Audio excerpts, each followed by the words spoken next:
Hello! A pleasant day to everyone. Welcome to DepEd Candon City Teleskwela. Kanlungan ng kaalaman tungo sa kahusayan at kaunlaran. I am Teacher O, and I'll be your teacher for today's episode in Grade 6 Mathematics. Our lesson for this week is on solving percent problems. For the most essential learning competency, solves percent problems such as percent of increase or decrease, discounts, original price, rate of discount, sale price, and markup price. At the end of this video lesson, you are expected to solve percent problems such as discounts, original price, rate of discount, sale price, and markup price. These are the guide questions for today's lesson. Define discount and markup price. What are the formulas we use in finding or solving percent problems such as discounts, original price, rate of discount, sale price, and markup price? Are you ready to know the answers to these questions? Great! Listen very well and work with me.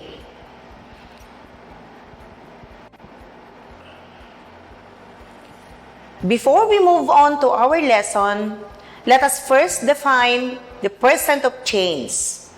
A percent of change indicates how much a quantity increases or decreases with respect to the original amount. Whenever there is a change, increase or decrease, it can be expressed as a percent of increase or of decrease. If the new amount or value is greater than the original amount of value, the percent of change is called percent of increase. If the new amount of or value is less than the original amount of value, the percent of change is called percent of decrease. To find the percent of change, use this formula. Percent of change is equal to amount of increase or decrease divided by original amount. To find the percent of increase, let us have this example. Find the percent of increase from 8 to 14. Percent of increase is equal to amount of increase divided by original amount. 14 minus 8 divided by 8. 14 minus 8 is 6 over 8. 6 divided by 8 is 75 hundredths. Write the decimal 75 hundredths as percent by multiplying it to 100. 75 hundredths multiplied by 100 is 75%. The percent of increase is 75%. To find the percent of decrease, let us have this example. Find the percent of decrease from 500 pesos to 400 pesos. Percent of decrease is equal to amount of decrease divided by original amount. 500 pesos minus 400 pesos is 100 pesos. 100 pesos divided by 400 pesos is,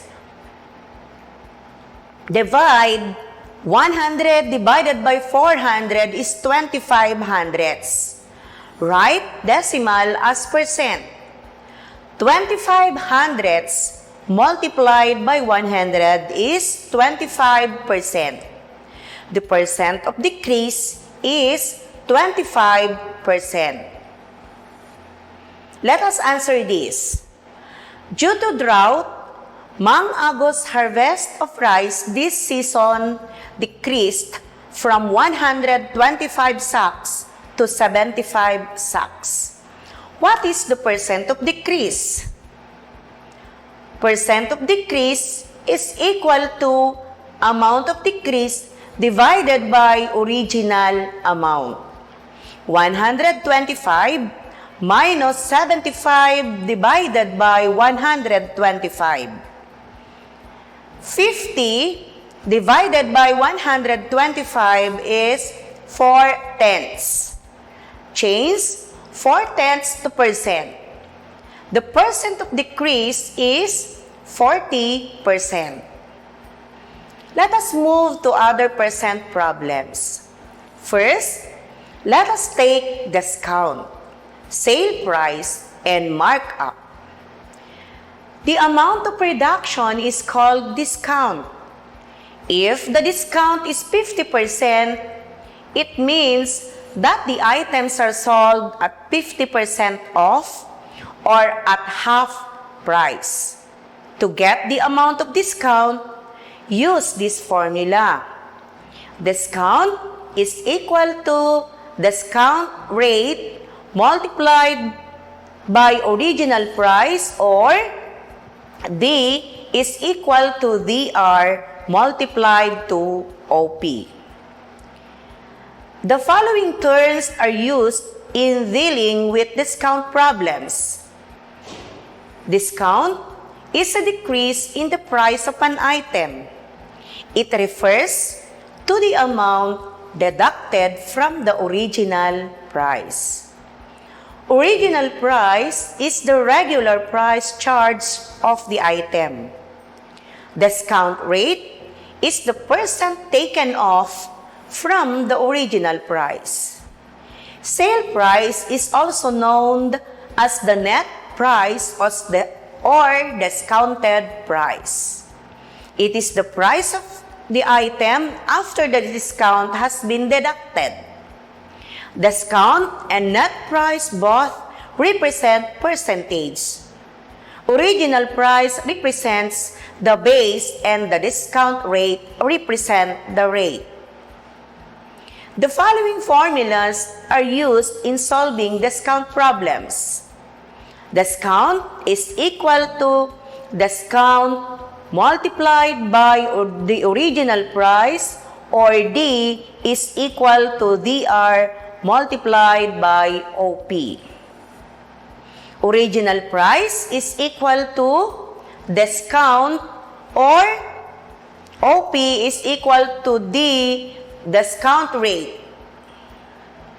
Discount rate is equal to discount multiplied by 100%, or OP is equal to D multiplied by 100%. Sale price is equal to original price minus discount, or OP minus D. Sale price is equal to original price multiplied by 100% minus discount rate.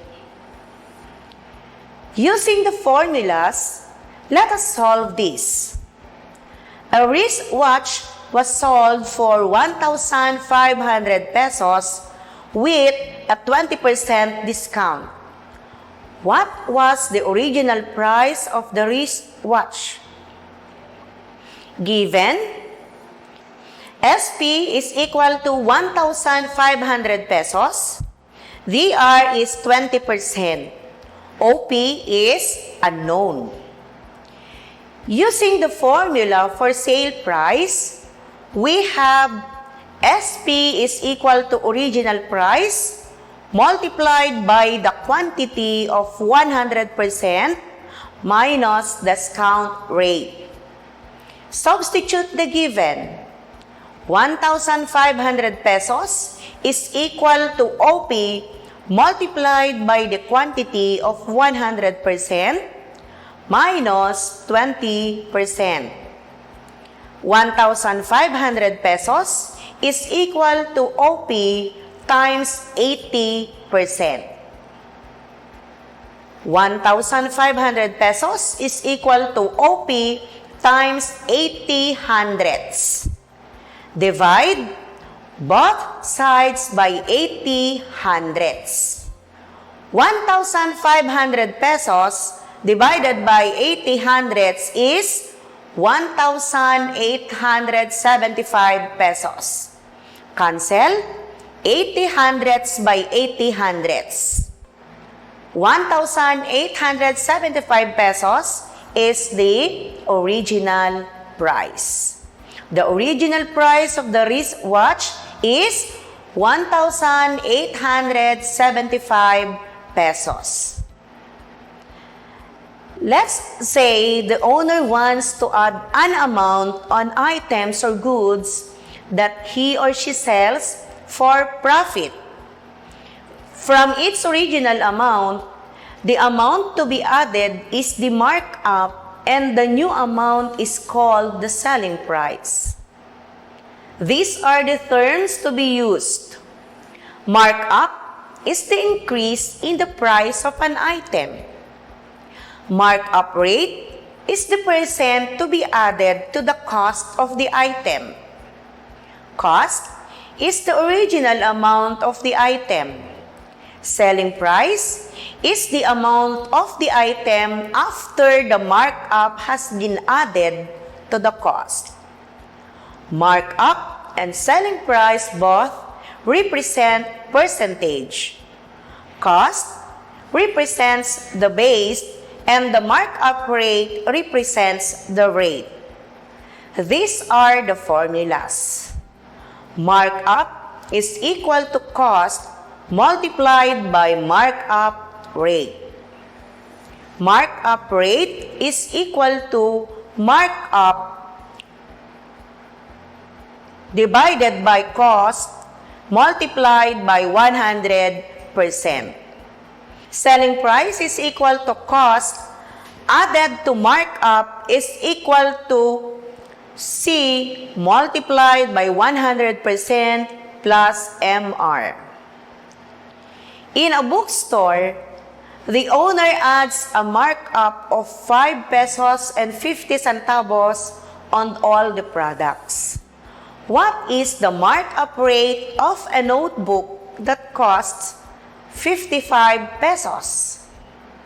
For this solution, M is equal to 5 pesos and 50 centavos, C is equal to 55 pesos, and MR is unknown. Using the markup rate formula, we have MR is equal to M divided by C. Substitute the given. MR is equal to 5 pesos and 50 centavos divided by 55 pesos. 5 pesos and 50 centavos divided by 55 pesos is 1/10 multiplied by 100. MR is equal to 10%. The markup rate of the notebook is 10%. To wrap up our lesson, discount is the amount deducted from the original price. Markup is an increase in the price of an item. These are the formulas in solving discount problems.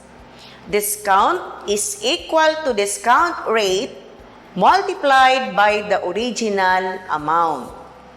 Original price is equal to discount divided by discount rate. Discount rate is equal to discount divided by original price times 100%.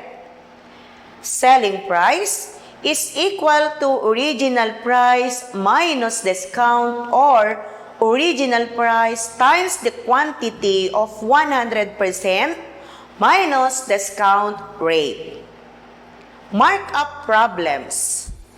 Markup is equal to cost times markup rate. Markup rate is equal to markup divided by cost times 100%. Cost is equal to markup divided by markup rate. Selling price is equal to cost plus markup or cost plus the quantity 100% plus markup rate. With all those discussions and examples, you are ready now to have your individual activity. Read the problems carefully, then solve. You are given 15 seconds to answer each question. Number 1.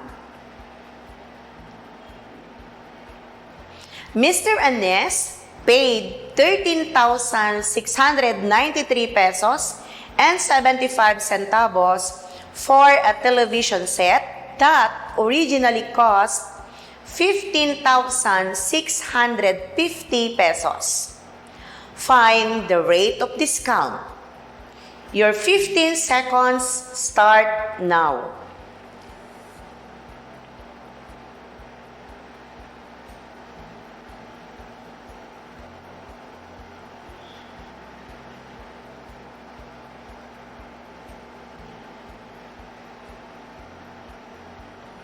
The answer is 12 and 5/10%.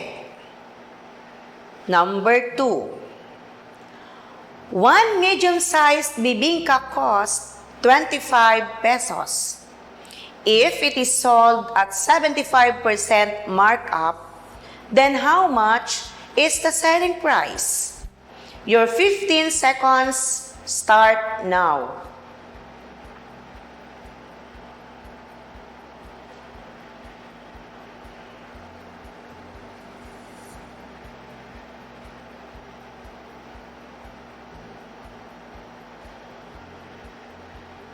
The answer is 43 pesos and 75 centavos. Number 3. The sale price of a used motorcycle is 63,750 pesos. If 15% discount rate is given, how much is the price of the motorcycle without the discount? Your 15 seconds start now.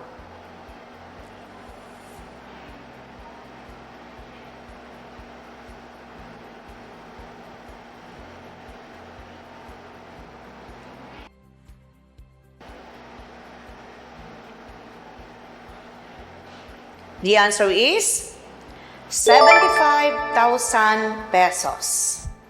Number 4. Mrs. Matipid waited until summer to buy a dress. She found one amounting to 4,500 pesos and was selling at a discount of 35%. How much did she save by waiting? How much did she pay for the dress? Your 15 seconds start now.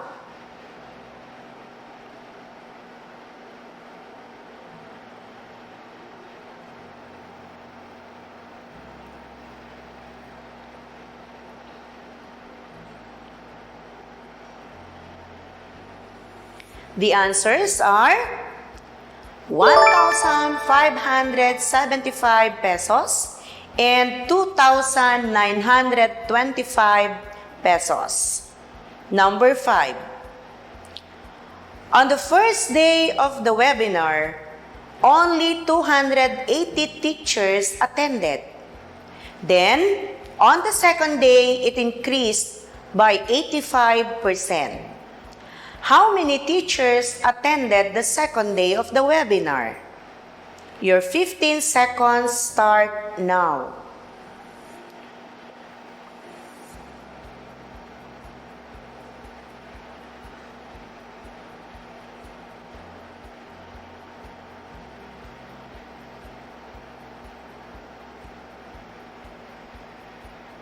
The answer is 518. Did you get all the answers? Very good. You did a great job. Congratulations! you have finished the lesson. I hope you learned a lot from today's session. Thank you very much for being with me this episode. Hope to see you again next week. Once again, this is Teacher O. Have a great day.